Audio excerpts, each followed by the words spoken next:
Kini ang sitwasyon during dapita sa Kulon, padung na siya sa Santo Niño.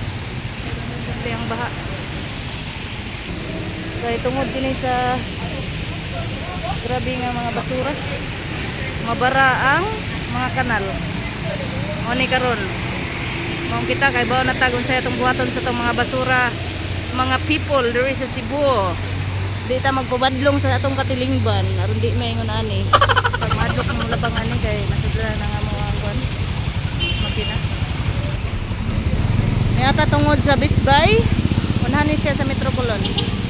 Dagang ng labang. So karon, padayon ta. Kaya ka nato ni. Kaya natin ito. Kayanin natin ito. Wow, grabing tubig. Oh my goodness. Makapun ng atong motor ni. So padayon ta. Apil day Oh my, grabe.